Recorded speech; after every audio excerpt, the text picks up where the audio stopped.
સાબરકાંઠા જિલ્લા પોલીસ તંત્ર દ્વારા અસામાજિક તત્વોનું દબાણ દૂર કરવામાં આવ્યું છે। હિંમતનગર ગ્રામ્ય પોલીસ દ્વારા પંચાયત સાથે સંકલનમાં રહી કાર્યવાહી કરવામાં આવી છે। ઇરફાન ઉર્ફે કુંદન ફકીર મોહમ્મદ શેખ નામના અસામાજિક તત્વોના ઘરે બુલડોઝર ફર્યું છે। હિંમતનગરના પરબડા જહીરાબાદ વિસ્તારમાં રહેતા અસામાજિક તત્વો દ્વારા કરવામાં આવેલ દબાણ દૂર કરવામાં આવ્યું છે। પંચાયતના સંકલનમાં રહી પોલીસ બંદોબસ્ત સાથે રાખી જિલ્લામાં પ્રથમ કાર્યવાહી કરવામાં આવી છે। જિલ્લા પોલીસ તંત્ર દ્વારા 150 જેટલા અસામાજિક તત્વોની યાદી તૈયાર કરવામાં આવી છે।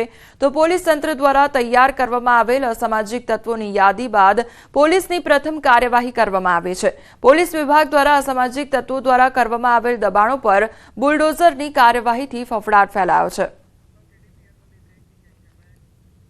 અરવલ્લીના મોડાસા શહેરમાં હડકાયા શ્વાનનો આતંક જોવા મળી રહ્યો છે। રખડતા શ્વાને 15 લોકોને બચકા ભરતા હાહાકાર મચ્યો છે। રામપાર કમરદીપ સોસાયટી વિસ્તારમાં 15 જેટલા લોકોને શ્વાને બચકા ભરતા ઇજાગ્રસ્ત થયા છે। ઇજાગ્રસ્તોને મોડાસા સાર્વજનિક હોસ્પિટલમાં સારવાર કરાવી છે। તો મોડાસા નગરપાલિકાની ટીમ દ્વારા હડકાયા શ્વાનને પકડી લેવા કવાયત હાથ ધરવામાં આવી છે।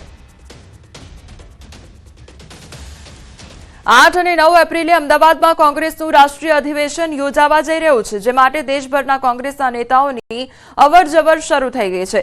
રાજસ્થાનના પૂર્વ મુખ્યમંત્રી અને ગુજરાત કોંગ્રેસના પૂર્વ પ્રભારી અશોક ગેહલોત તેમજ રાજસ્થાન વિધાનસભાના પૂર્વ અધ્યક્ષ સીપી જોશી સહિત અન્ય કોંગ્રેસી આગેવાનો મોડી રાત્રે અમદાવાદ એરપોર્ટ પહોંચ્યા, જ્યાં સીપી જોશીએ ભીલવાડાના જાટ યુવાનના શંકાસ્પદ મામલે સીબીઆઈ તપાસની માંગ કરી છે।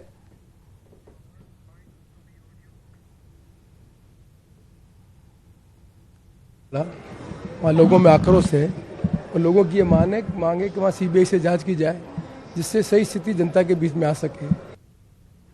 છોટાઉદેપુરના સાંસદ જશુભાઈ રાઠવાની સંસદમાં રજૂઆત કરવામાં આવી છે। છોટાઉદેપુરના લોકોને પીવા અને સિંચાઈ માટે નર્મદાનું પાણી મળે તે માટે લોકસભામાં રજૂઆત કરી છે।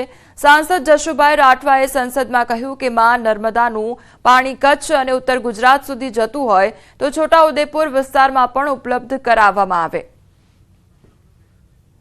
તો સાંસદ જશુભાઈ રાઠવા દ્વારા સંસદમાં અંગે રજૂઆત કરવામાં આવી છે। નર્મદાનું પાણી ઉપલબ્ધ કરાવવા રજૂઆત કરાઈ।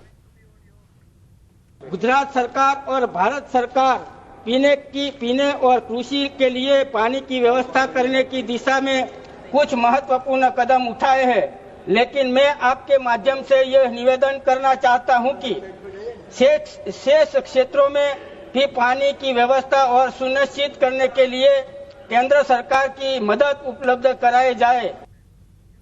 રાજકોટ સહિત સોરઠમાં પાઘડીનું ખાસ મહત્વ છે, ત્યારે રાજકોટના એક કારીગરે એક અનોખી પાઘડી બનાવી છે। પીએમ મોદીના પ્રશંસકે તેમના પ્રત્યેનો પ્રેમ અનોખી રીતે વ્યક્ત કર્યો છે। આજે સંજયભાઈ જેઠવા, જેમણે પ્રધાનમંત્રી મોદી માટે ખાસ પાઘડી બનાવી છે।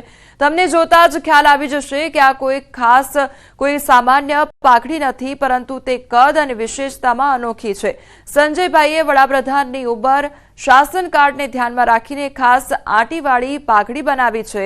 તમે કહેશો એ કેવી રીતે? તો તમને જણાવી દઈએ કે પીએમ મોદીની ઉંમર 75 વર્ષ હોવાથી આ પાઘડીમાં 75 મીટર કાપડનો ઉપયોગ કરવામાં આવ્યો છે। આ પાઘડી 75 મીટરની છે, તેમજ મારે મોદી સાહેબની યાદી માટે મેં આ પાઘડી બનાવેલી છે। મોદી સાહેબના 75 વર્ષ પૂરા થયા છે, તેમજ 75 મીટર કાપડ વાપરેલ છે।